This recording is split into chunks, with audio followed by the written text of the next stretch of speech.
If you're new to the show, we're about a 2-hour-ish mashup of all the pop culture you know and love. We talk about video games, movies, TV, comics, all the nerdy stuff you want whispered in your ear late at night. My name is Jake the Great. I'm filling in for Dodd this week. Not God, even though that's the name of the episode. And I'm your host. So we're going to get it kicked off. And joining me today is the only man who, thanks to COVID, can give Afro Samurai a run for his money, Todd Lee Awesome, a.k.a. Kev. How are you doing today, Kev? I'm doing good, man. It's Sunday. I'm chilling. It's cold, but that's fine. It's better than it being hot, I guess. I don't know. Global warming's weird. So is this world. We know some like it hot, some like it mild. But anyway, and speaking of hot, at least as far as climate, life, everything around you goes in California, right? From the remains of the world's largest gender reveal party, Bronwyn, the warrior princess, joins the fray. Bron, how are you feeling now that all of California knows it's a girl? I'm feeling great. The weather's actually been cooling down here. It seemed like the first few days of fall, it was a crisp 71 degrees with clouds out, fall weather. Nice. Well, it's definitely getting sweater weather, I think, everywhere. We can all join, forces and grab our pumpkin spice lattes and quit acting like they suck, because they're amazing. Yeah. It's one of those things that people just love to hate. But anyway, what have you guys been up to? I know we took a little bit of an hiatus last week, so there's been a lot to do. Any shows you've been watching, games you've been playing? Kevin, we'll start with you.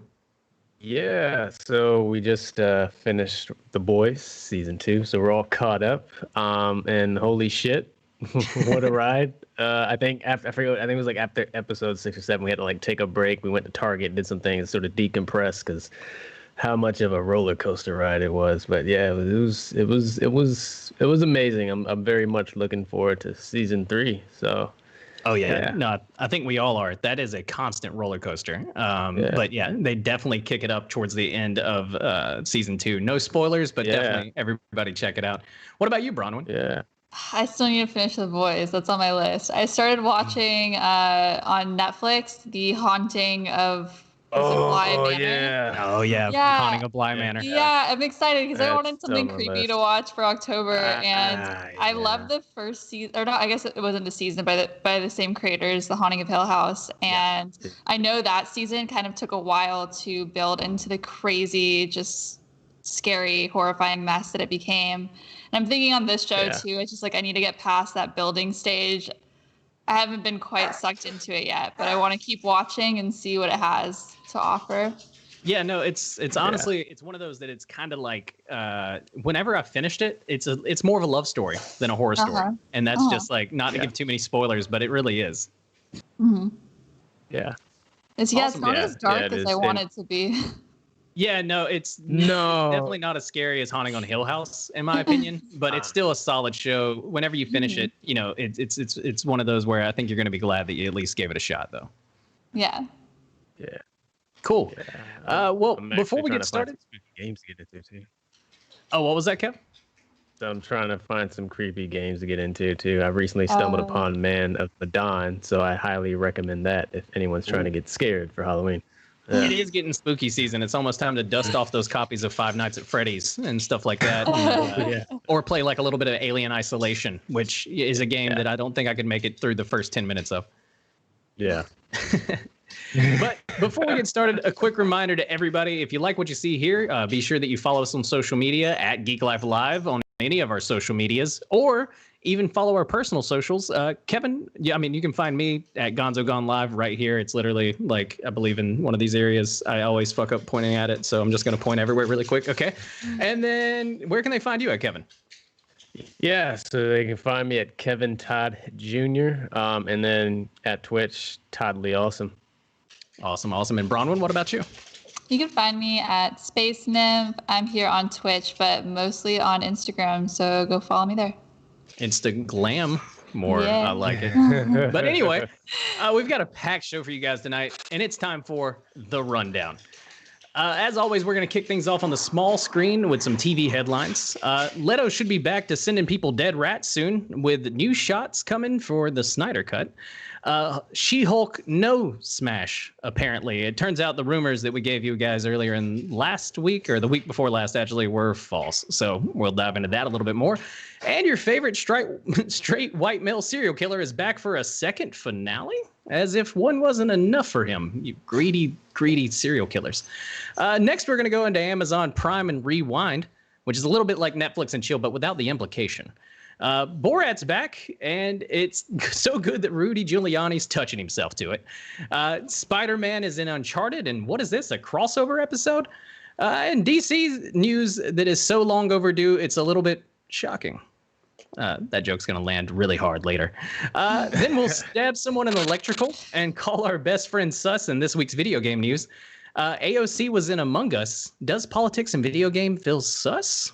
Leakchu strikes again as Pokemon gears up to release the new Crown Tundra update. And can the Avengers game be avenged? Or is it low-key dead? Huh? Okay, low-key. Got it. And in other news, COVID didn't stop a new iPhone from coming this year. Steve Jobs would be proud, I guess, if he's ever been proud of Apple anymore. D&D fans can rejoice because it's time for a legendary feast. And is Batman broke? That's a little bit of clickbait, but it's an actual story that's going into some comic book news for you guys. So. And then finally, we've got a mashed up top Zen and deep dive, top Zen, deep Zen, if you will. And it's pretty much on our top animes to watch during quarantine. And we would love for you guys to just keep fighting with us on that one. So this list is definitely plus ultra. It's a packed show, so let's get right into it with some TV headlines. Kevin, why so serious? I love that Loki joke way too much, by the way. No, so Leto is joining the Snyder reshoots. Moved to TV since it'll be a 4-part HBO series. It's not a movie anymore, am I right? Leto famously played a very different version of the Clown Prince of Crime from what fans were used to, though the scenes in David Ayer's Suicide Squad were mostly cut out the final picture. Now he'll play opposite Ben Affleck's Batman once again. According to a new report from The Hollywood Reporter, Leto will play Joker in reshoots for Zack Snyder's Justice League. The report also states that reshoots are currently taking place with actors Ben Affleck, Amber Heard, and Ray Fisher currently on set. Leto's Joker is referenced in Batman vs. Superman Dawn of Justice with the inclusion of Robin's desecrated costume, spray painted with a taunt from Batman's nemesis. This made it seem like Joker was already murdered by the Boy of Wonder, and the costume serves as a tribute to remind Bruce Wayne in the Batcaves. I'm kind of stoked for this. I really feel like I want to see Leto kind of get it. I want to give him another chance. I wasn't super happy or stoked, but I think I guess Heath Ledger sort of ruined that for me until Joaquin Phoenix came around. It's definitely more of a different modern take, I guess. It kind of felt like they were trying to in a way, and some people may hate me for it, it felt like this Joker was trying to sort of be marketed towards millennials. Weirdly enough, he's like, yeah. Definitely driving the Lambo, had the gold chains, right. the grill, essentially, if you will. He was a gangster. Yeah. I mean, if it wasn't Joker, anybody would have took this character as like a little bit more seriously, which was interesting. I definitely, I thought Leto. We always heard that there were a lot of scenes cut out of this one, right? It's going to be interesting to see if Leto can be redeemed. Because if so, then we would literally have 0 flops at Joker. Because now Leto's known as like everybody's bottom tier Joker, and so right. Yeah, well, I'm excited too, just like seeing what Zack Snyder can kind of like bring out of him too. Like I think that having a good director on this project can kind of bring out a better side of the Joker than we saw before. Yeah. No, 100%. I think if anybody can, it's got to be, it's got to be Snyder. And we've seen what directors can do as far as like actors are concerned. A lot of people forget Robert Pattinson was in Twilight, but he's been phenomenal in things like The Lighthouse and a lot of other there's been a lot of great Rob Pat movies, and so it's one of those where like his bad acting was redeemed in other movies because they had good directors, Right. Well, plus the Suicide Squad script, I think, was sort of written in the span of 2 weeks or something ridiculous like that. So that movie was just a mess in general. So I think, then edited in I think a to give night. him like, right, like no joke. So I think giving him a fair shot. I think this is like, this will really kind of showcase what he was trying to sort of portray as the clown prince of Gotham. Well, hopefully it will let us see the Leto that Jared Leto thinks he is, right? And so hopefully exactly. we'll get to see that one. But in some other news, She-Hulk casting denied. It turns out the rumors were wrong, and we gave you guys those rumors. What are we, fake news, Bronwyn? Right? Tatiana Maslany denies that she's been cast as She-Hulk, which I told you she was a few weeks ago. Sorry. She equates this to a press release getting out of hand, but it seems to dupe a lot more than the masses. Both Mark Ruffalo and even the showrunner, Jessica Gao, responded to the Variety story breaking the supposed casting news with congratulatory messages towards Maslany. So I get it. Some actors aren't kept in the loop, but for the showrunner to mistakenly congratulate someone on her show is a little bit sus.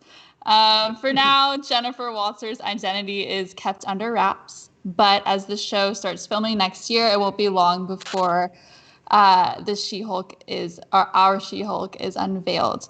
Jake, who would you dream cast as She-Hulk? Ooh, can Mark Ruffalo just throw a wig on? No, I'm just kidding. Ruffalo is a great Hulk in general, but like, I don't know. That's a hard question. I think there's so many awesome cast members within the Avengers that just felt perfect, right? And so the She-Hulk has to be a perfect one. I'm gonna. Who would you guys say would be your dream cast for She-Hulk? What about you, Kev? Oh man, God. I don't know. I want. Oh my God, I'm drawing a blank, and I'm embarrassing myself. But what's her name from Watchmen? I think she'd be good. Oh yeah, played Sister Night. I think she'd Sister be Night? good. That would be an interesting one. Yeah, she's got a lot of momentum right now. Yeah. Dude, I would try to say her name, but I think it's one of those that I would just completely botch. So, but yeah, no, Regina King. Yeah, is it Regina King? Regina King. Yeah, it's Regina King. Shit, I thought she had a more complicated name than that. No, it's Regina King. Yeah. I think she'd be great. She's got enough momentum right now. So, yeah. Or the Brienne of Tarth. Oh yeah. She's already played a hulking woman before, so That's true. Well, that's the thing too. I was like, wait, who's gonna be able to do that? And I'm like, wait, she's like she's a normal person before she hulks out, just like Mark Ruffalo. So it's not like who's big and green. Who's big and green? Well, I mean, if you think about it, like I think in our minds, you're like kind of like looking at what was the old school Hulk back in the day? Lou Ferrigno. You know what I mean? And so you're thinking like like that it's just got to be like some slap some green paint on. Yeah.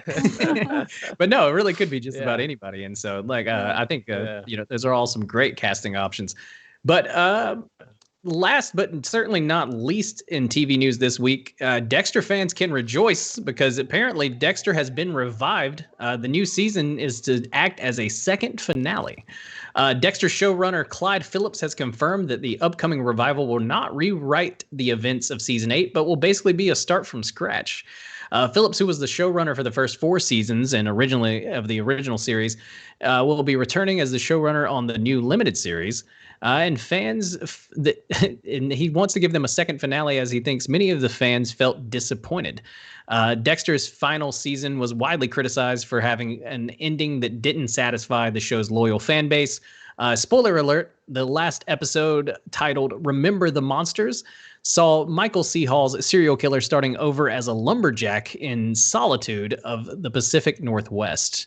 Many fans felt that the move was out of character, including the lead actor who said that he would rather have seen Dexter die in the end. But Kevin, have you ever got a chance to watch Dexter, and how do you feel about this redo or reshoot, whatever, I guess it's going to be, second finale? So you screwed up an ending when instead of just reshooting it, you're just going to redo it as if, or just, pretend it never even happened, Yeah, I think I'm kind of excited to see where they go. I'm more excited to see if like fans are gonna, give it another chance. I mean, I'm sure they will, just because they want some more closure. But I'm wondering if they're gonna give it justice or sort of redeem the kind of clusterfuck they had there. Because if I'm not mistaken, if you Google worst show endings, Dexter's in that top 10. Yeah, I've always heard that. I've personally never got a chance to check out Dexter. I've heard it's awesome. I've heard people though. Yeah. I've literally had people tell me like, "Oh, it's all the way great until the end." It's kind of like one of those things where like the first 4 seasons of like Lost essentially, and you're like, whoa, yeah, these are really good, and then the last like 3 or whatever, because I think it's like 7 seasons, is like god awful. Yeah. But what about you, Bronwyn? Have you ever got a chance to check out Dexter, or are you a big serial killer fan? Oh yeah, huge fan of serial killers. My favorite. I've never seen Dexter though. No. Yeah. No, well, we'll definitely all. I mean, shit, we don't have much to do, so right. we can all check out some Dexter, and especially with this new ending coming. But, you just won't watch the old ending. Exactly. Yeah. Like just skip over it. Just wait for the new ending to come out, and then you're good as new. Yeah. Awesome. Well, that about wraps it up for our TV news this week. We're going to kick it over to the little bit larger screen, or, well, not really, because we're all just watching movies from home these days. We've got some awesome movie news this week for you guys. Kevin, can you kick us off? What is going on with Borat, Rudy Giuliani, and apparently him being inappropriate in front of a 15-year-old or hooking up with a 15-year-old? What's the news here? Yeah. So, boy. Okay. In short, Rudy Giuliani was essentially hooking up with, or not hooking up with, was doing some inappropriate things with an alleged 15-year-old. That she wasn't. She's played by a 24-year-old actress, Maria Bakalova. So what happened was Giuliani sat down with an interview with 15-year-old daughter of Borat in a New York City hotel room. Keep in mind, Giuliani has no idea who this woman is, actually. He thinks she's a 15-year-old reporter. He'll say otherwise, but and then ultimately what happens once the interview's over, she sort of gives him a bunch of compliments and a bunch of questions and stuff, so kind of like butters him up. And then afterwards, she invites Giuliani over to the next room, I guess adjacent to the hotel room, for a drink. And then what happens is Giuliani sits on the bed and begins touching Tatar's back. She removes his microphone, and Giuliani untucks his shirt and reaches into his trousers. Yeah, then this is all spoilers, by the way. Sorry, too late now. But it's been floating around the news forever. Borat would bust out wearing red bra and panties and busting room and says, "She's 15. She's too old for you. Please take me instead."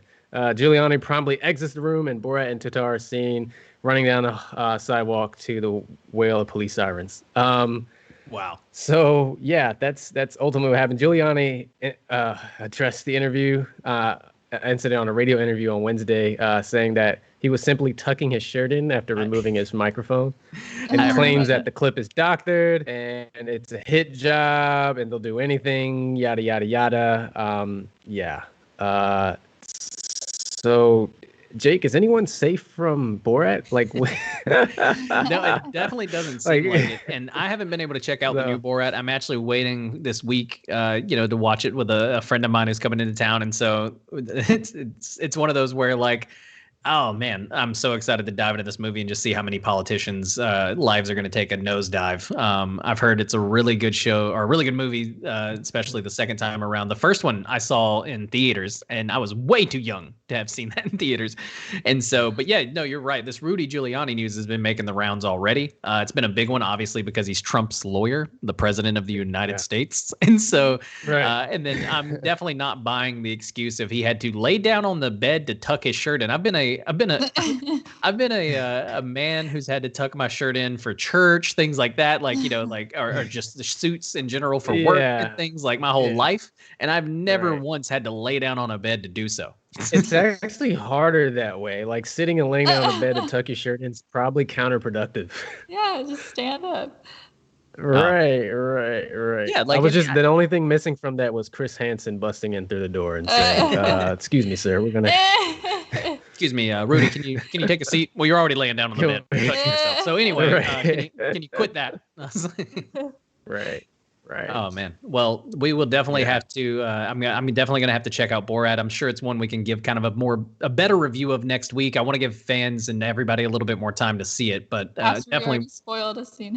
Yeah, we already spoiled a scene, so sorry guys, but we won't spoil the rest. To be fair, the media news spoiled the scene first. Yeah, the news. This one has been swirling around. And speaking of news and rumors swirling around, it turns out that the rumors were true. We got a first look at Tom Holland in the new upcoming Uncharted movie. Bronwyn, you got a little bit more about that. What's going on with this Spider-Man crossover into Uncharted now?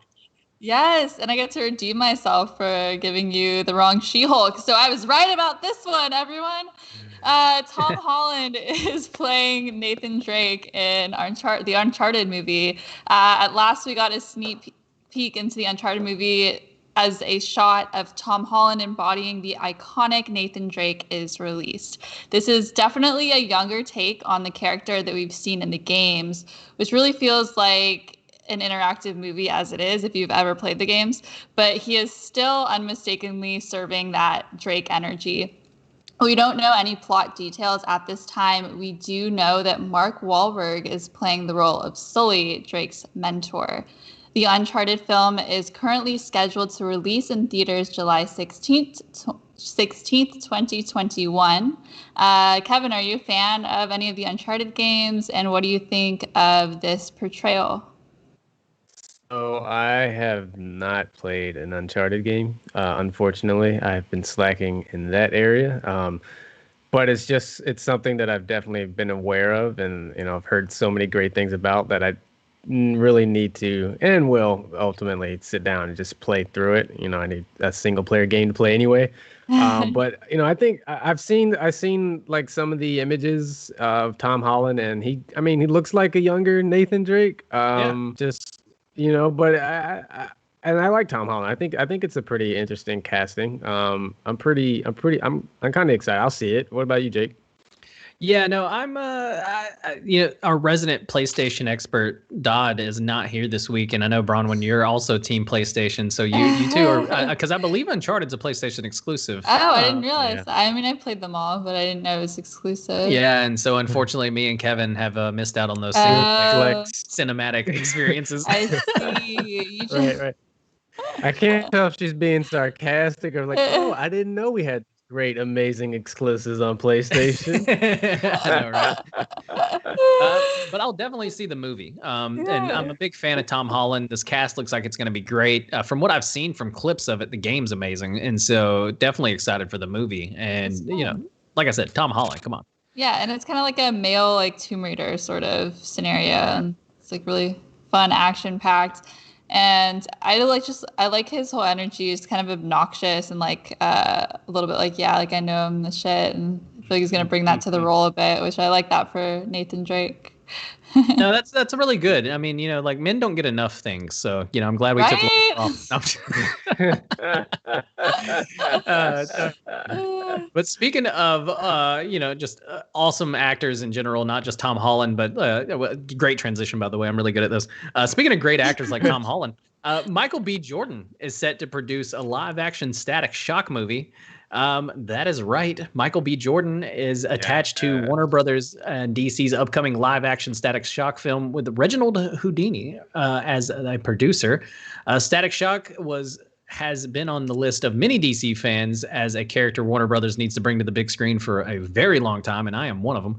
DC Fandom in August gave us the big announcement that those dreams had finally come to a reality, with Warner Brothers now developing a live-action Static Shock film with Michael B. Jordan set to be the producer.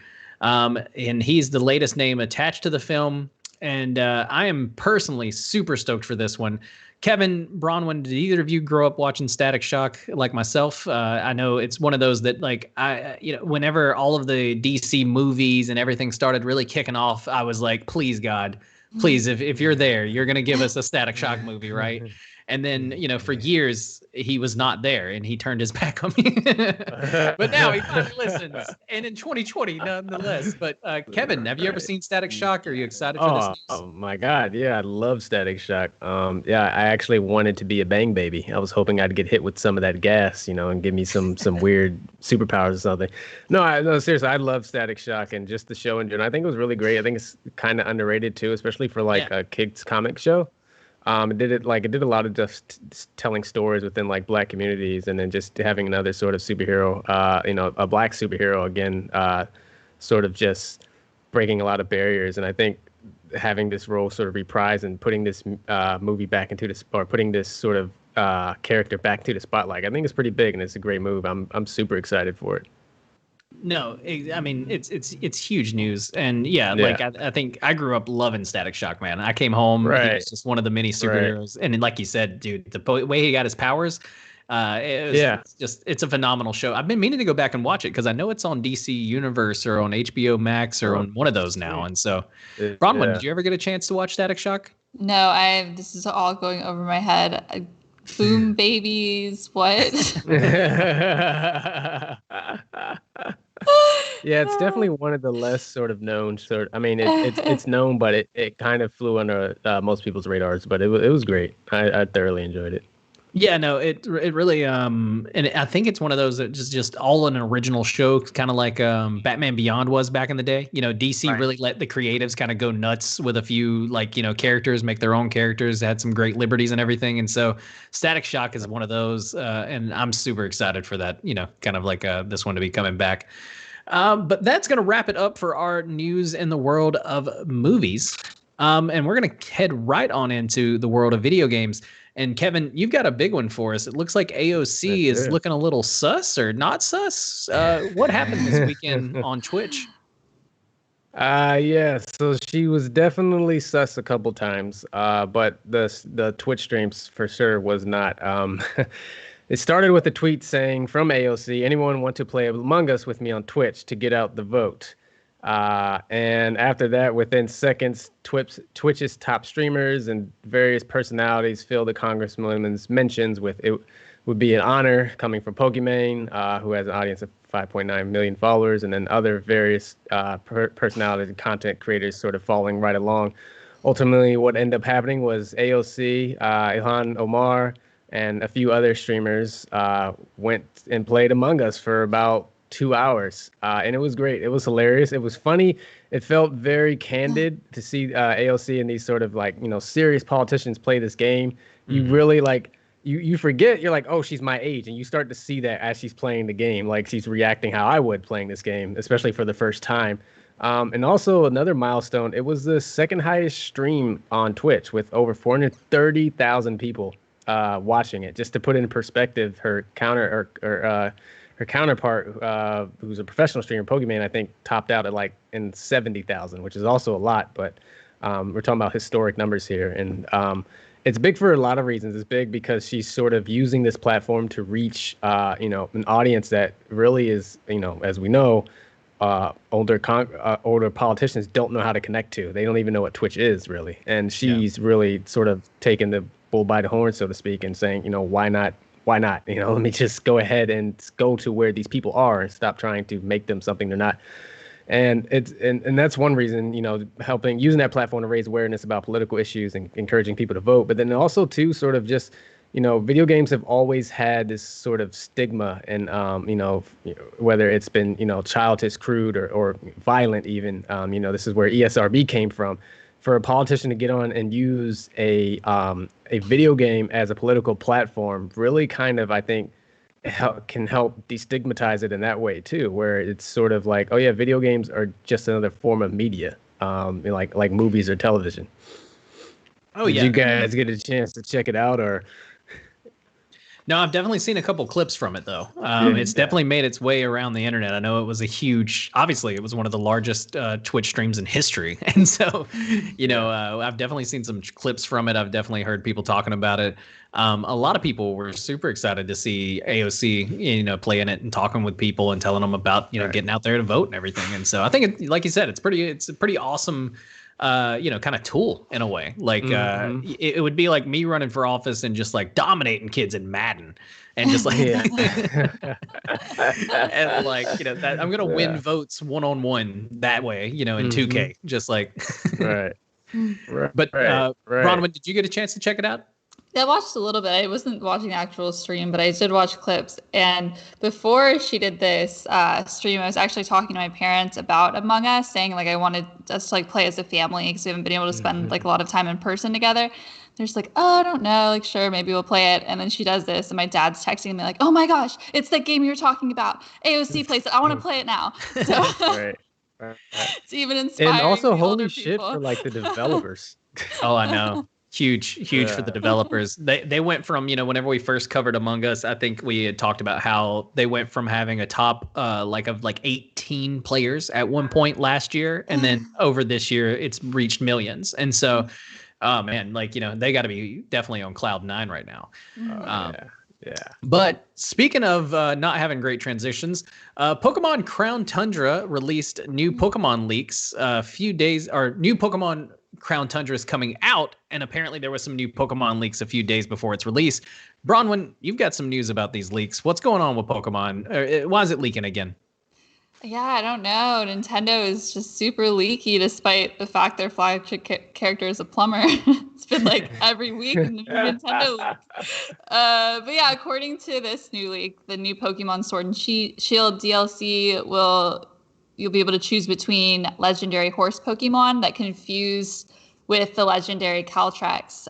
Now that the DLC has been released, this has all been confirmed with the emergence of Spectrare, the ghost type horse, and Glacier, the ice type horse. This isn't the first time even Sword and Shield has been a little bit leaky. They haven't been able to keep their content under wraps the entire kind of release of the game. Before the game was released, it was getting out. Yeah, so like the entire game was released before. Wow. I'm stumbling on my words today. Sorry, guys. But yeah, and then even the characters from all the characters are going to be in. So yeah, this whole game has been getting out before they've been wanting it to, but still that doesn't take the enjoyment out of playing. I know our resident Sword and Shield expert isn't on air with us right now, Dodson, but he's in the chat, so I'm sure he has some opinions. If you want to hit him up on there and chime in, go for it, Dodd. I don't know, have you guys been playing Sword and Shield at all? See, I haven't had a chance to dub back in. It's been a while for me. Kev, have you been playing any Sword and Shield? I need a Switch, man. You don't have a Switch? I can't find them. No, I know. And in 2020?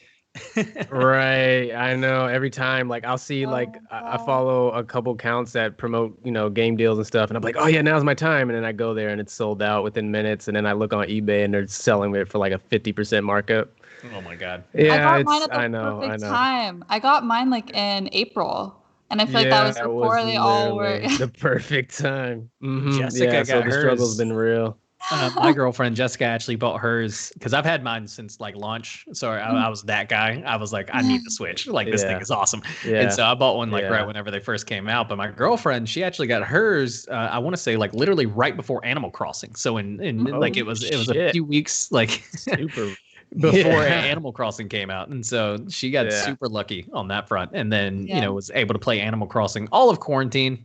I have the Animal Crossing Switch. It's so cute, or Switch, not Twitch. It's like the little Animal Crossing Switch. Oh, that one is adorable. It's so adorable. Cool. Oh, man. I was actually going to buy that. I just want the classic Switch, but now I'm like, I can't be a choosing beggar, so I went to go. That was the one that sold out. I know.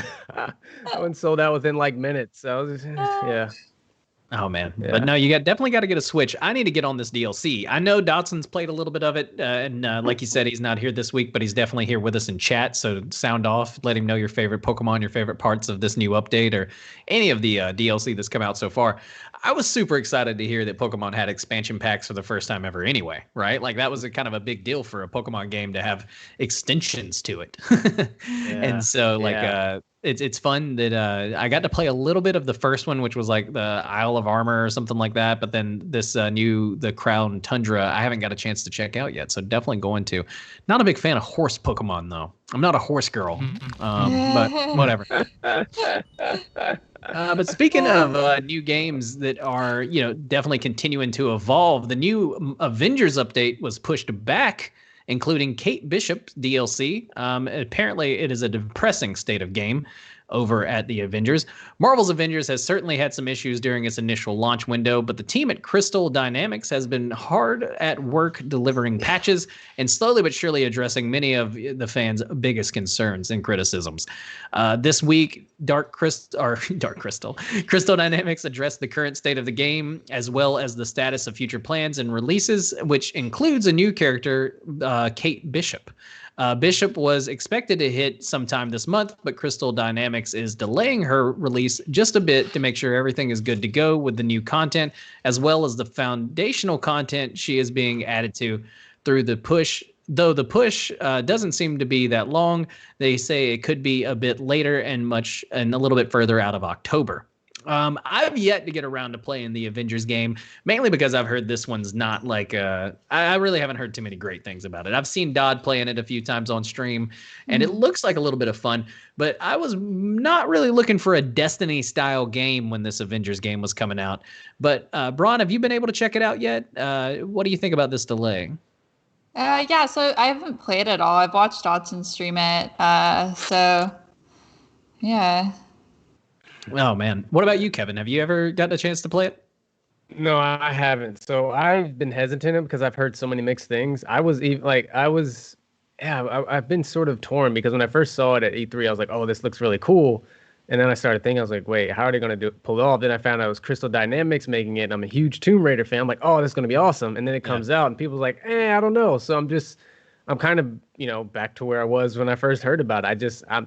I think I need to have them have it fleshed out and make it complete before I get into it, and it's kind of disappointing because, like I said, I'm a huge fan of Crystal Dynamics. Like their Tomb Raider games, all phenomenal games. Like they put out great games. So it's kind of shocking to see that the Avengers game, especially this type of IP, has kind of been lackluster. Yeah, no, it definitely is. I know, like Bronwyn had said too. I've only seen a few, playthroughs from Dotson streams and everything like that, but it hasn't looked complete, and I'm really tired of paying $60 for games that aren't complete. Maybe you just wait until like a used disc and people are done with it, like that kind of game. Exactly. I'm hoping that the story mode and some other stuff gets some DLC. They continue to build onto it. This could be a No Man's Sky, right? Like No Man's Sky, I did not buy it on launch. I waited for all of the updates. As soon as all the updates came out, it was a phenomenal game. I definitely highly suggest No Man's Sky. No Man's Sky right now is a solid 8.5, maybe 9 out of 10 on my Jake scale, right? And so and I'm a very positive guy, so I'm sorry, my scales are always a little high. But no, you're right. I played No Man's Sky recently. They've done such a great job. Like that game's pretty fun. That and another game, Sea of Thieves, like games like that. Sea of Thieves, the same thing. Came out, a lot of hype, a lot of promise, and then just didn't make the mark. And then they kept the game alive. They didn't give up on it, and now it's a phenomenal. It's what it should have been when it launched. Yeah, no, that happens so many times, and so that's what I'm really pulling for here on this Avengers game. Really, really hoping that's going to be the thing there. Awesome. Well, that wraps it up for our video game section. We're going to move right on into the other news that we have this week, which is essentially new iPhones are here. Kevin, you got a little bit of the updates from the newest iPhones that dropped. Tell the people about the latest giant in consumerism. I do, not to flex and not to jump on a consumerism bandwagon, but my new iPhone should be here next week. Whoa, nice. You'll have to give us a bit of a review. I've been thinking about buying one too. Yeah. They came out on Friday the 23rd. iPhone 12, iPhone Pro with 5G went on sale, ushering a new era of iPhone. There was plenty of delays. I was definitely waiting for it because I'm due for an upgrade. And I'm just like, okay, it's fall. When's the new iPhone coming out? When's the new phone coming out? And it's here. It's here. And I was a little worried too, because as you know, and I've had the worst of luck with getting any sort of, tech hardware, whether it's been an Xbox or Switch, but I was able to secure the bag on this one. Mainly because they've really went all out with, their sort of logistics process. They have various express pickups at Apple stores, and a lot of contactless delivery options available. So if you want a new iPhone, don't fret. Just go through your carrier. They got them. You'll be good to go. And yeah, I'm pretty excited. There's a lot of new features. The camera looks amazing. Yeah, are you guys gonna have to sort of upgrade, or what's up? You gonna I'm definitely thinking about it personally. I love I laughed at contact delivery because that sounds like something that I'm from Alabama, so I'm gonna shit on it real quick. It sounds like something in Alabama. Like it'd be like, come and pick up your groceries with new contact delivery because we know you miss human contact. We'll give you a hug and a kiss on the cheek. Like no mask required. But no, I'm due for an upgrade. I'm not super behind. I think I'm like I know they crank these things out almost every year now, right? And so I think I have like the 11 or one of those, and so I'm only like one behind, or maybe two, because they do some 11XS or whatever, right? Yeah. And so what about you, Bronwyn? Are you team Apple or are you on Android? I am Apple now. I've been switching back and forth though for a while. I kind of did a brief Android using period about 2 years ago, but now I'm back. I actually just got the 11. Yeah. Is that 11 this past year? Yeah. So I'm not really itching for a new phone. I still think mine's pretty spiffy, and I don't know what it is. Maybe I'm just not paying attention to what's going on in tech news, but it's like these new iPhone releases just sneak up on me. I saw that. I was just like, wait, what? They're already coming out with a new phone. See, it's funny. You had the exact opposite as Kevin, who was like, where's the new iPhone?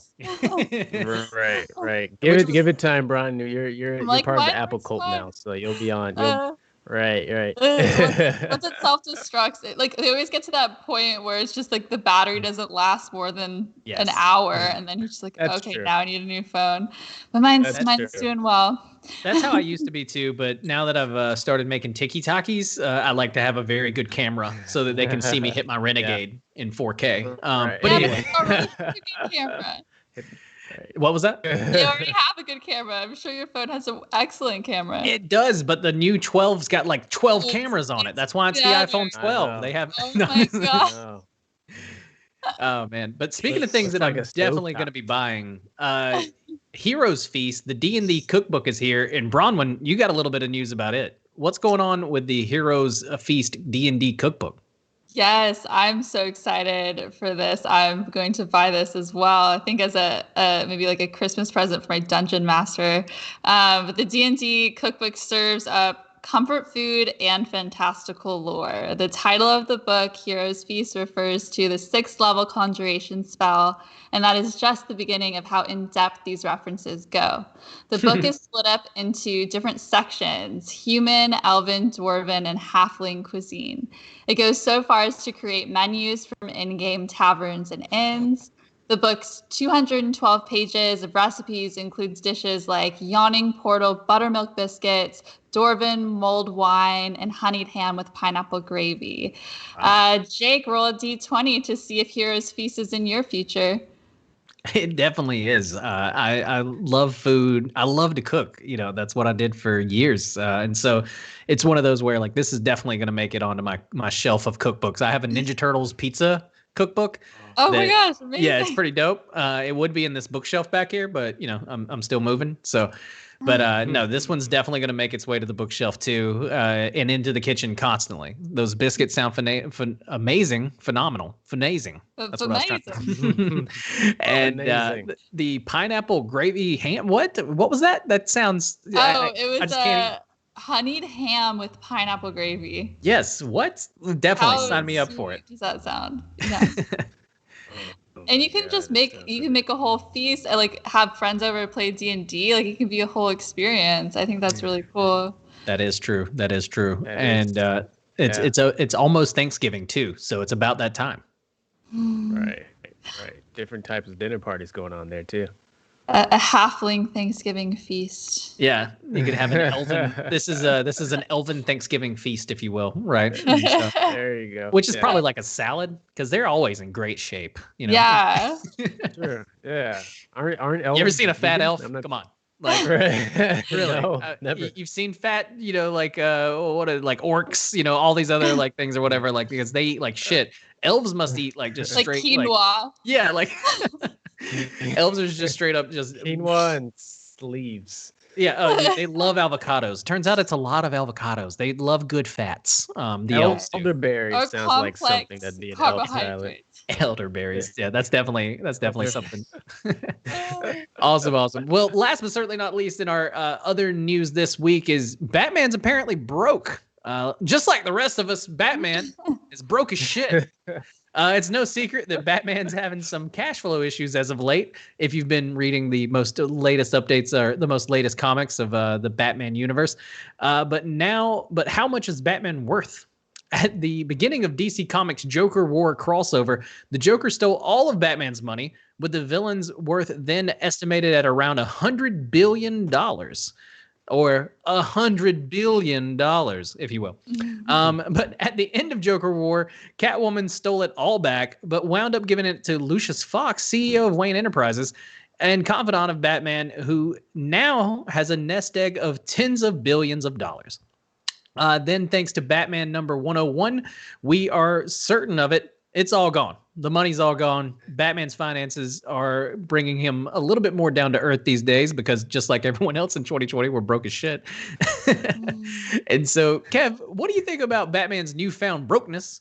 And how do you feel about the comics taking this direction? Is he essentially just like Green Arrow now or something? Like, what is not even. Don't disrespect Oliver. Yeah, Queen Oliver like Stone's got money. Oliver's got bread. Yeah.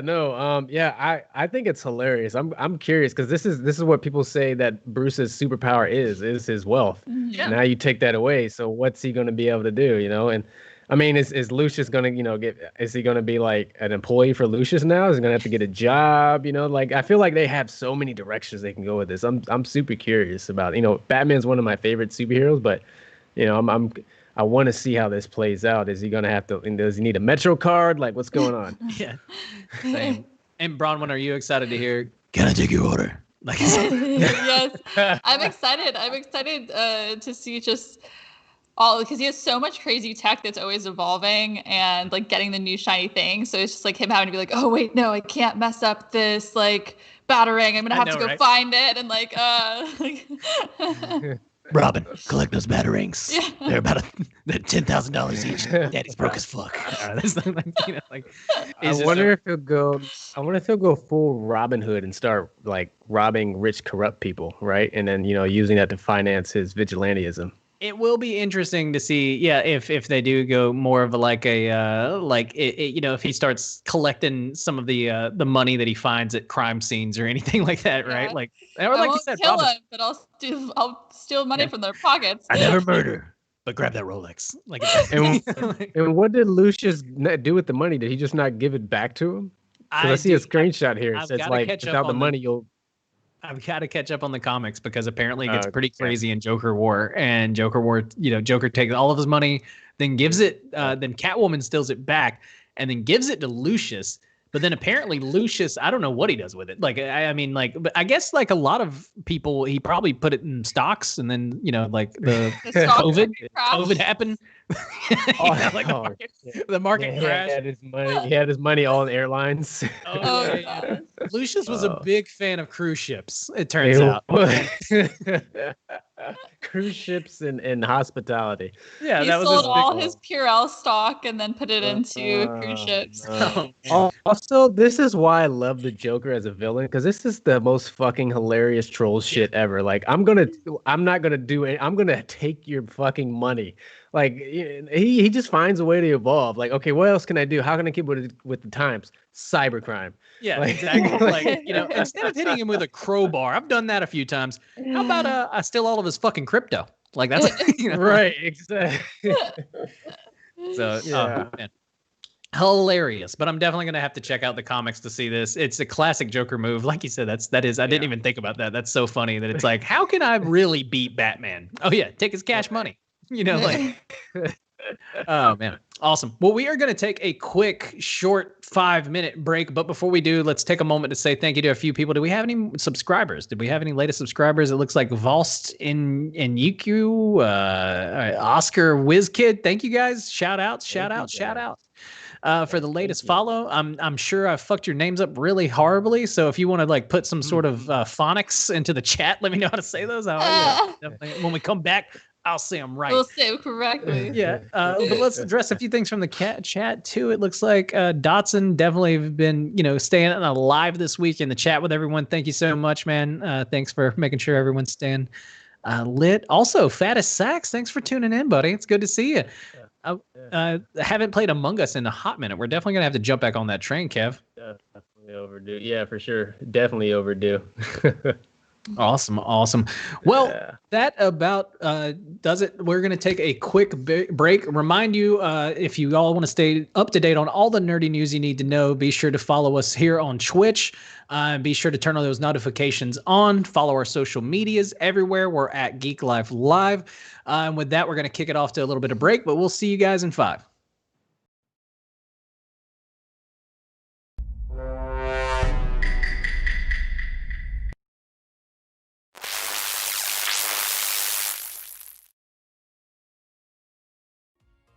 And now, a message from Gollum J. Trump.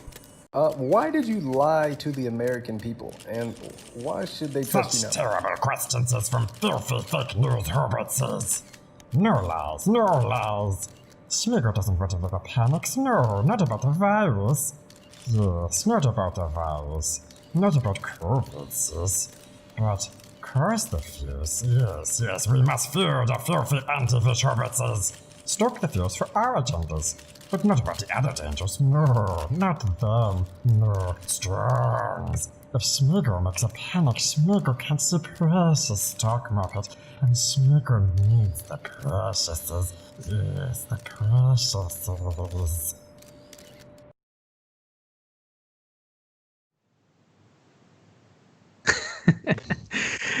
Well, I hope you guys enjoyed that message from Gollum J. Trump, which I was able to do the intro for. Call me for all of your voiceover needs. I do a deep one. I do a light one. We do like a lot of them. Crazy range here. Got range, man. Yeah, got range for days. But welcome back. Sorry that 5-minute break turned into a 10-minute. We just wanted to make sure that we had everything, all of our ducks in a row, which we do now. It's going to go really smooth. This top Zen /5/deep Zen. It's gonna be magical. You're gonna enjoy it a lot. This week we're doing things a little differently. If you're a fan of the show, we usually have what we like to call a deep dive topic each week. Then we usually follow that up with a list curated by our top team of nerds. But this week we're doing things just a little differently, right? Like Beck Bennett's character from SNL, if you've ever seen, where he just thinks a little differently. But anyway, not only am I hosting, but we wanted to try something a little new. So without further ado, here is our list of best animes to watch while you are still on lockdown. And this isn't some list made by some, anime snobs that have been weebs their entire lives. Like, I think everybody on this is, we're just your normal weebs, right? Like, so these suggestions. Safe space for your Coach here, average guys. weeb. Yeah, we're just your average weebs. I don't think anyone here owns a body pillow. If they did, it doesn't matter. I wouldn't judge. I'm just saying this doesn't seem like the group that would. But it's one of those things where we really believe that everyone could enjoy pretty much every one of these animes. This is something that, we wanted to kind of put together as a list of some great ones that you can watch during quarantine. And so I honestly feel like, it is it's something that if you're looking for something new to watch, some of these have been around since the early 90s. So you can definitely and some of them have hundreds of episodes and maybe even thousands. I'm looking at you, Bleach. But anyway, let's go ahead and get kicked off. Kevin, what do you have at number 5 on your list? Number 5. Yeah, so this is making the list just out of respect. DBZ, Dragon Ball Z, because who doesn't remember tuning into Toonami just to see Frieza and Goku fight for like 2 months.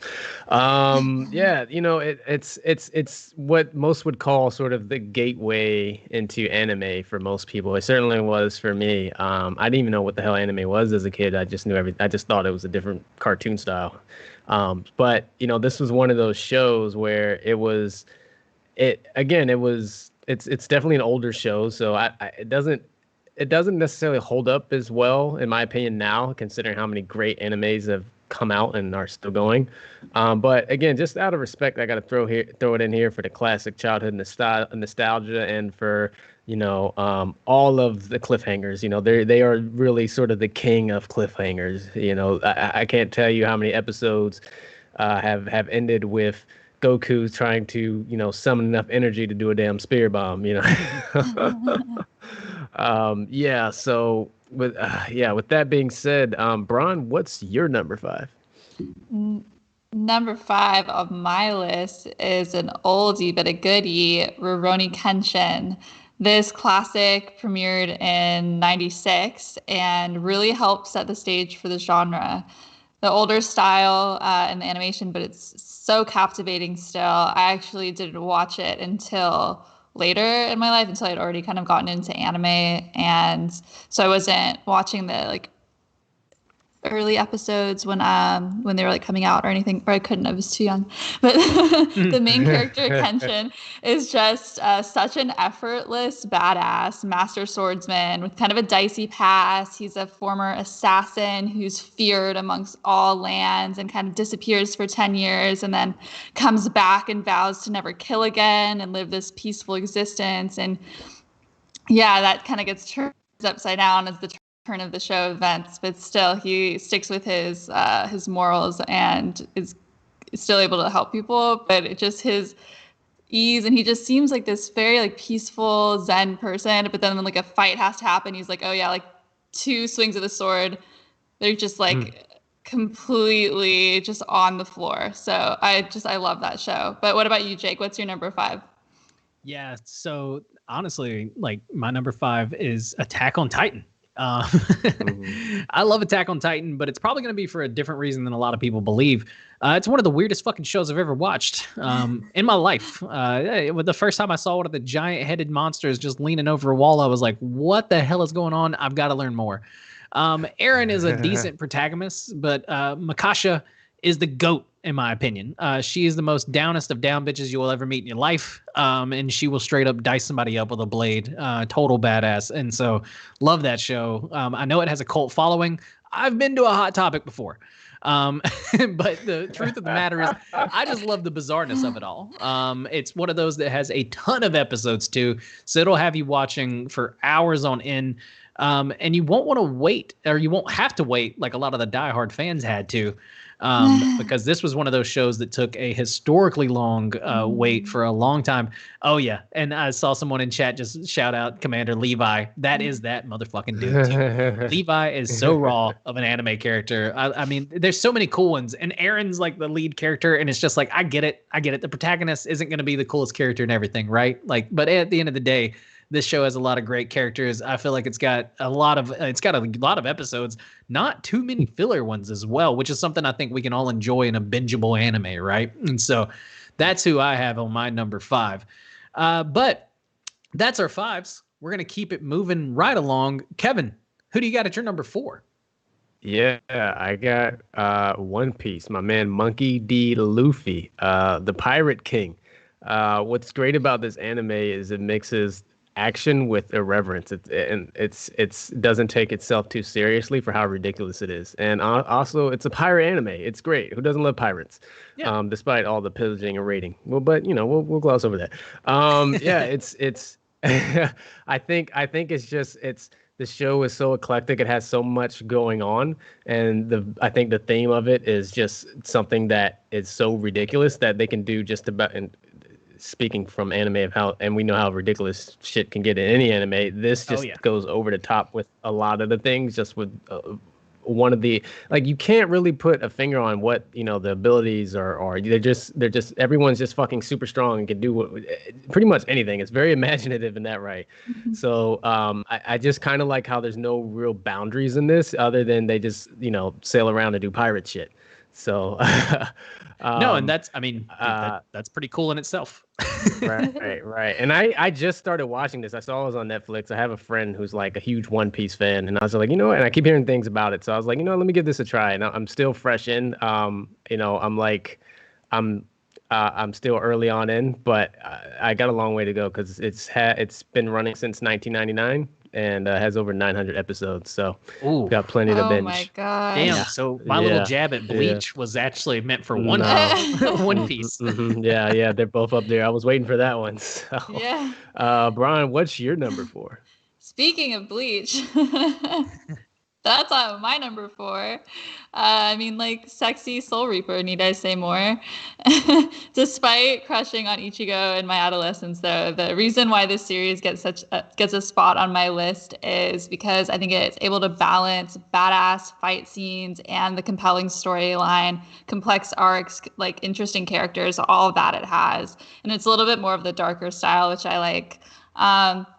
The battles also have stakes. That's one thing I really love about this show. The heroes aren't these like untouchable, godlike creatures. They're put in the ringer often, and the fight scenes have you like gripping at the edge of your seats.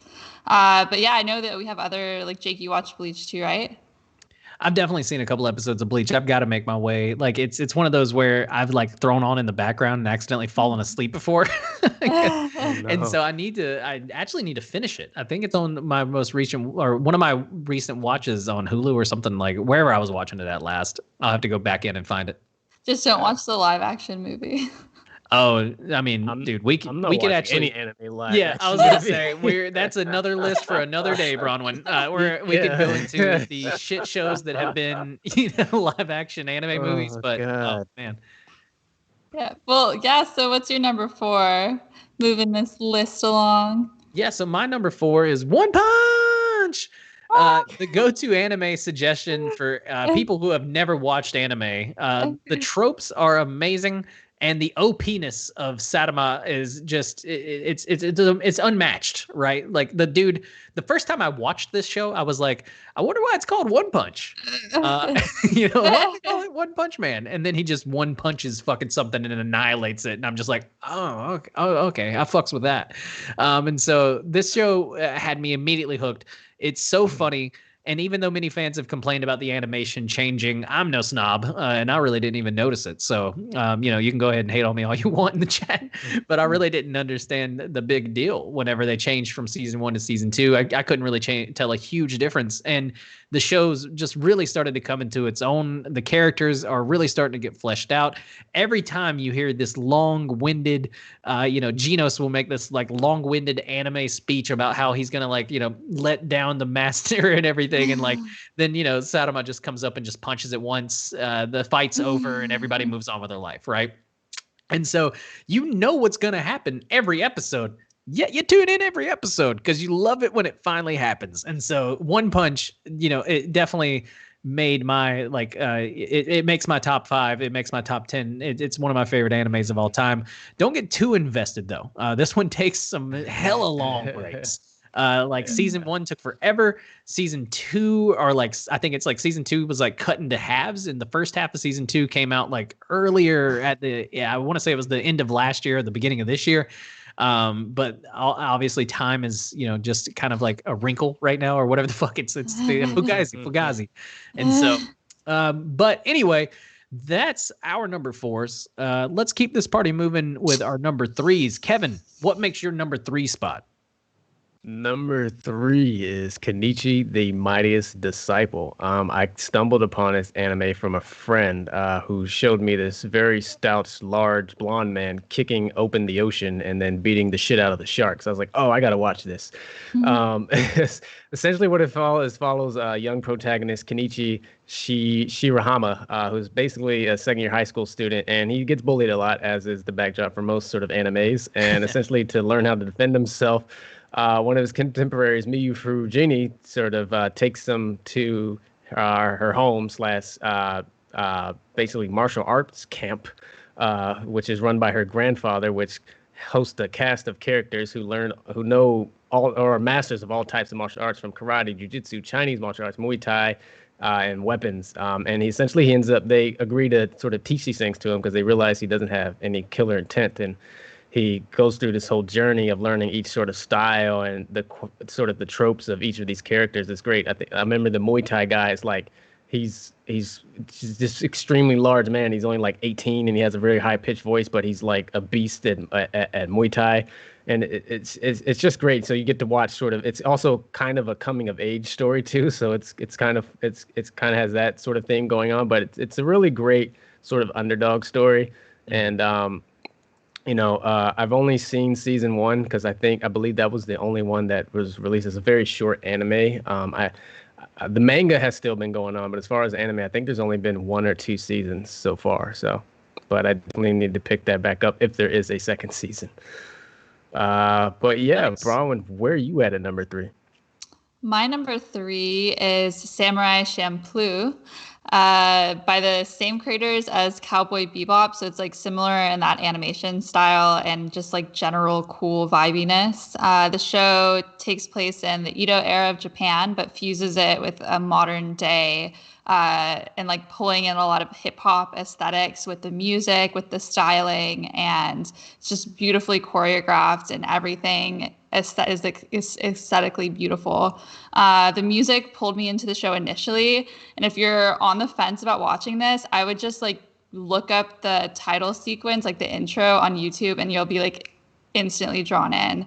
It's a really short series too. There's only 26 episodes, so you can binge it really quickly.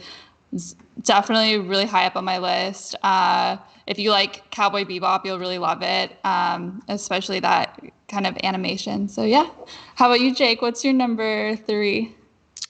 Wow. Yeah, no, my number 3 on the list is also one of the first animes that I binged. It is Death Note. It began airing in Japan on October 3rd, 2006 and finished its run in 2007. This show is only about 37 20-minute episodes deep, so you can definitely binge it all in one weekend if you're really trying. And you'll want to, because once you get started, you will want to watch it until it ends. It's a constant roller coaster of a back and forth mouse or cat and mouse style, game of detective of, who's going to get him. And so it's super intense, and it'll have you questioning your moral code the whole time. You'll be wondering, what is justice? Who would I write in this book? And so it's just one of those where it's a phenomenal anime and one of the best ever made, in my opinion. I do not suggest a Netflix movie, though. This is another one that the live action kind of was pretty terrible. Though it was saved by a dope William Dafoe voiced Rahuk, which is always something that I think people could look forward to. Dafoe. Oh yeah, Dafoe. I'm so glad that he's still out there kicking ass and taking names. That dude's been amazing. Speaking of Lighthouse, right? We mentioned that earlier. So. But that's all for our number 3s. And for a lack of better wording, let's get on to number 2. Kev, who do you got as the deuce on your list? Yeah, at number 2, I'm staying with my personals here. So number 2 for me is, believe it or not, Yu-Gi-Oh! Ready to raise some eyebrows with this one. So I wouldn't have put this on my list, but I recently went back and started watching this again from its entirety. And holy shit, this is a very dark show. And this was initially aired on a kids show, but if you watch it in its actual Japanese version, it's pretty dark. There's actually one point where this guy loses a duel to Pegasus and pulls a gun on him. No, we're talking about a show that's like when I said about cards. Yeah, sorry about that. Yeah, it's a card game basically, and it's called Duel Monsters. But the difference is that there's ties to ancient Egypt. The character Yugi has put together this what's called a Millennium Puzzle. It's these ancient relics that have sort of mysticism and grant you different abilities and power. Yugi's is ultimate tied to, spoiler alert, the former pharaoh of Egypt, who was also known as sort of the king of master of such. And it's like I didn't really understand it at the time as a kid, but there's a lot of duels where they're like literally like dueling for each other's souls. Like I remember I watched one episode where Yugi beat this guy and then he did something and said Oblivion and then the guy was just gone. I had to pause. I had to like text my friend. I was like, wait a minute, did he just kill him? Like what happened here? Like this is a card game. But yeah, I think and I think what's also fun and why it makes my number 2 list is that it's parallel with the actual card game that is in real life, that is the game that they're actually playing in the show, which also has a bit of fanfare around it as well. So it's kind of a brilliant kind of a marketing and product move on their side. But it wouldn't have even made my top 5, probably not top 10 had I not started watching it again. And again, this is more of a personal list for me, so I just bumped it up here to 2. And Bron, where are you at with your number 2? My number 2 is Naruto. And so from the intricate world here, the characters, the lore, everything that makes up the show is just so incredible. I feel like you really grow up with Naruto throughout the whole show, from when he's this little shit that you never think that you're gonna root for, and then you go with him on this journey. Such a vast world with unique attributes, and everyone's stories kind of intertwine in interesting ways. Even the supposed filler episodes I always found really interesting too. So there's never a lull in this show. I named my first cat Jiraiya. I love this show so much. This used to be something that I would binge it. So it was whenever I'd go and have a night of partying or something and I needed a recovery day, I'd just sit in my bed and eat ramen and watch Naruto and recharge after a crazy night or something. So it always just holds a really fond place in my heart. Definitely one of the tops on my list. But Jake, what's your number 2? No, it's definitely an iconic one. You always see people Naruto running everywhere. I Naruto run from room to room just because it's the fastest way to get from point A to point. It really is. But number 2 on my list is My Hero Academia. All Might is my favorite anime character of all time, period. He's the GOAT. All Might will take on anybody. So Sadama, I don't know. He's perfect. He's made to beat people in one punch. So Sadama doesn't count. He doesn't. Yeah, He doesn't count. He doesn't count. He's made to beat people in one punch. Spoof. So he's merely there just to throw people off. And so if you put All Might toe to toe with anybody else, I think All Might's taking it. That's my fucking dude. All Might is so dope. He legit made up for Deku's constantly crying throughout the earlier seasons. I, at one point, wanted to call this show Guy in Green Suit Cries a Lot. But he made up for his total badassness. The characters are great. There's so many unique heroes and villains with unique quirks that it's hard to get bored with the show. Every time you feel like you've seen something, there's a new quirk that comes out that you're just like, holy shit, that's pretty crazy, pretty cool. The fights are amazing. And there's not that many filler episodes as of yet that I've noticed in the seasons. There's definitely 1 or 2 here and there, right? I think some of the festival episodes of this last season were actually, I say that, and then now I'm going to retract that statement because this entire last season felt like a filler episode. But anyway, just kidding. There was a couple of cool fights. But this has been one of the few animes that actually got me into a movie theater. The All Might hero story, whatever, that came out not too long ago. I was actually one of the first people to go see that shit in theaters. I was so stoked for it. But that's just that's just me. This is number 2 on my list. Like you said earlier, Kevin, this is kind of our personal opinions. So I know a lot of people would probably want this ranked either a little higher or a little lower, because some people think that My Hero is a little bit over kind of hyped, if you will. I don't really see that. I think it's a great fucking show. I think it's awesome. The stories are great. But that is it for our number 2s. Now it's time to announce our panel's number 1 picks, the cream of the crop from our crew of weebs here. Kevin, let the people know who stole your heart. Who do you got at number 1 on your list? Yeah, number 1. Sorry, Bron, but I'm gonna have to go with Naruto. Plot armor aside, and Yugi also had plot armor too, but that's a different debate for another time.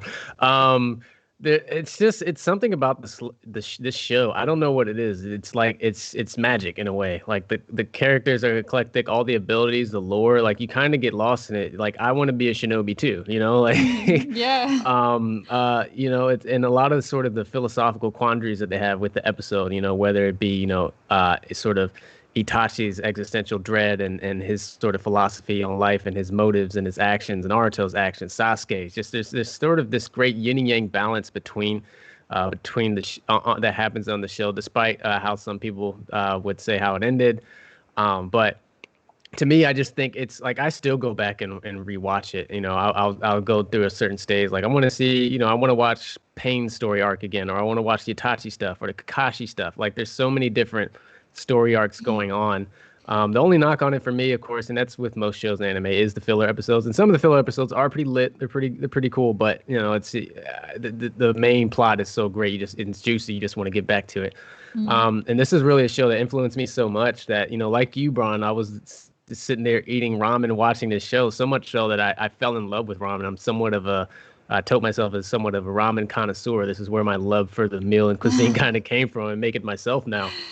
And it's just again, it's just one of these shows that I still go back and watch, and sort of like like outside of like some of the ideology of the show and elements of it kind of inspire me in my everyday life. It's weird. It kind of has that kind of influence and impact on me. But the Naruto's my goat. What about you, Bron? Yeah, so I actually had to look up GOAT because Jay kept on saying it, and I just learned what that meant like 2 seconds ago. I'm like, what is? I've heard the of greatest of all time. But my GOAT is Death Note. Oh my God, that rhymed. Bars. So this is a total battle of wits. It has you questioning your own morality, what is good, what is evil, and this kind of battle of supposed good versus evil. I like how dark the show is, both in the animation style and just conceptually. It's just a very kind of heavy show aimed at kind of an older audience, but I love that. And it's just I binged this when I first watched it, and I've seen it probably 3 times since, just because I want to show it to other people. It's one of those shows where you want to share it, and then once somebody watches the first episode, they're hooked. So you're like, okay, fine, this is what's happening tonight. We're gonna watch Death Note. So if you haven't seen this, you need to. And I recommend watching the just the subbed version, because I think that the voice acting in this too is also really amazing. Nice. Mm-hmm. Nice. So that's my number 1. Awesome. Well, that brings it to my number 1. Last but certainly not least on this list, Yu Yu Hakusho. It's one that I think a lot of people. I don't want to say a lot of people sleep on it, because everybody knows about Yu Yu, right? Yeah, like, holy shit! Like, where do I start with this? It's by far one of my favorite animes of all time. Unlike many Toonami, like Toonami kids that grew up, like running home after school to try to catch Yu. I wasn't stoked for DBZ. I mean, I was, don't get me wrong, right? But the real one that I was there to watch was Yu Yu. This series consists of 112 episodes and originally aired in October 10th, 1992 to January 7th, 1995. So before many of you were probably born. The Dark Tournament is iconic and set the tone for a lot of anime to come after that. I personally believe that if it's not for the Dark Tournament, we wouldn't have some of the amazing tournament arcs that we have in some of the more modern anime takes, right? It kind of like made tournaments, in my opinion. And so I tell people all the time to go back and watch this. Yusuke Urameshi is one of my favorite characters, like as far as like to watch him evolve from this just like kind of punk kid that like really you feel like he doesn't really have too much of an ethics or too much of a code or anything like that. You really find out like he's got a heart of gold. Yusuke is like he's a real like legitimate hero, and so it's just one of those that I highly suggest anybody watch, especially while you've got time over quarantine. There aren't any filler episodes in the show, from what I could tell whenever I was watching it through. I felt like it's an absolute banger. Each episode from intro to outro right? Like the intro is even an absolute banger. And so it's a great show. You will not regret watching it. And you can come back here and tell me how much you loved it after you do. And so, but that about wraps it up. Do you guys think we missed anyone? Anyone that you would add to the list? What is your favorite anime to binge during this quarantine? Make sure that you sound out in our chat. You let us know. You send us messages. We'll do a poll on Twitter. We'll throw something together. We'll see which one of our lists that you like the most, but then also we'll try to see which ones we may have missed so we can give those a shout out next time. Honestly, I think we all could have made the list bigger than 5, right? Right. Yeah. And so, and there was only a few that overlapped, and so like it's really surprising. I'm glad we had multiple people with Naruto, multiple people with Death Note. We would have had multiple people with DBZ if this would have been like a top 10, because I definitely have DBZ and those in my top 10, and so yeah. But any honorable mentions before we head out, guys? Anybody that you want to give a shout out to? Let them know that they need to check it out. I know we see somebody in the what was that? Full Metal Alchemist. Yes, Full Metal Alchemist. Full Metal Alchemist. I saw someone. Yeah, Brotherhood. Obviously, Brotherhood's the one that a lot of people shout out, and so Full Metal Alchemist is a huge one. Sword Art Online. Sword Art Online. No, I've got to check that one out too. Yeah, it's great. It's kind of like it's got the existential dread of like Westworld, but it's great. Oh wow, no, that's definitely. I mean, touted up there with Westworld. What is the I am drawing a blank on the name of it right now. I'm trying to think of it. The fucking, dude, Assassin's Food Wars. Dude, what is the Assassin's Academy or whatever the fuck it is? Oh, Jesus, I keep trying to say My Hero Academia, but it's not. Yeah. With the fucking weird octopus alien guy. Damn it, dude. That's gonna really bother me, guys. Anyway, I know. Assassination Classroom, I think is the name of it. That may be it. Anyway. Maybe. Yes. Yeah. Assassination Classroom. You're right. Okay. Dope. Nice. Yeah. That one is definitely one of my gets a shout out from me. I loved it. I saw Dodd put in the chat Pokemon. Definitely Pokemon. I mean, Pokemon's iconic. It's an iconic game. It is. Wait, he said not Pokemon. Oh, not Pokemon. No, okay. It was I get into back and forths all the time with Avatar. Because a lot of people don't consider Avatar to be an anime. I know it's not because of its art style, really, but like, come on, it's close, Yeah, there's one that I need to catch that one of my friends has been actually a bunch of them have been recommending called God of High School, apparently, and apparently that's a Korean anime. It's voiced in Japanese too, but apparently that's been getting a lot. It's new. It just started, so it's episodic at this point. But yeah, apparently that's been getting a lot of good press too.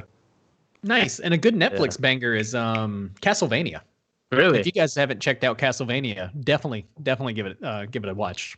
Nice. In chat, Jesse just said Sailor Moon and Fully Cooley, and I totally agree with those two. Oh yeah. Yeah. Sailor Moon. We had actually. It's funny. We've been watching Sailor Moon, and so it's not bad. I think I said that on one of the other episodes. I never watched it as a kid, so rewatching it as an adult, not terrible. Yeah. Jake hates it. I just said it's not terrible. I just told everybody. No, like I don't hate it. It's definitely got some drawn out parts, changing sequences. Yeah, the changing sequence. It's like, dude, the people said, what can we do that's going to take a good 10 minutes out of each episode? We'll repeat these same changing scenes. Exactly. I'm just saying it's a little lazy. But anyway, well, that about wraps it up for this week's episode of Geek Life. I knew it was going to be a little bit quicker of one this week because we kind of did a deep zen, if you will. But I think it was a lot of fun. I hope you guys enjoyed it. Anyway, we didn't really have any newest subscribers. I think we already gave a shout out to our newest followers, Ors Kid, Ors Wiz Kid, and Vastu Induik, whatever. But anyway, so welcome. Thank you for following us. Thanks for joining us this week, everyone. And if you liked today's show and you liked anything, you can follow us, of course, on all of our socials, which is at Geek Life Live, also at Geek Life Graham on the Grams. And if you liked anything you heard from us and you want to kind of just directly message Kevin and let him know that you were very upset with his list, you can find him where, Kevin? Yeah, you can find me at Kevin Todd Jr. Please hit me with a DM. Let's go. Let's do it. Let's do it. I'm ready. One-on-one. And where can they find you at if they want to argue with you about your picks, Bronwyn? You can find me at SpaceNet. Awesome. So yeah, be sure to send us direct messages and just let us know. Just let us know you hated everything about our list or you loved it. We can definitely talk anime all day. I don't want to keep us too much later. And so you can check out more Geek Life content on our YouTube, our Instagram. Links will all be in the description below. Big shout out to our moderator tonight, which was pretty much Dodson. Yeah, thanks for moderating, Dodd. And thanks everybody for tuning in. Fattest Sax, Jesse Sims, Worst Bane, Sag Gaming. I know we saw a lot of people back this week, so it's great to see some of the names. I know we took a break. We'll probably take a few of those every now and then, but it's just because we all got stuff going on. Me and Dodd were moving. Everybody's doing different things. It's 2020. Yeah, something cool we did during the break was put everything on YouTube. We did. Yeah. And so we have tons of content for you guys to catch up on. So if you're looking for more Geek Life, if you're just jonesing, definitely check it out. And yeah, as Dodd said in the chat, fucking vote. We got a vote coming up. Yes, go vote. Save the country. Save the trees. Save it all. Save it all. This literally the world is on your shoulders. If you're listening to this, it's up to you. Get out there, fucking vote. Let's get it. And so thank you all. We'll be back next week, same place, same time. Till then, peace, everyone. Peace.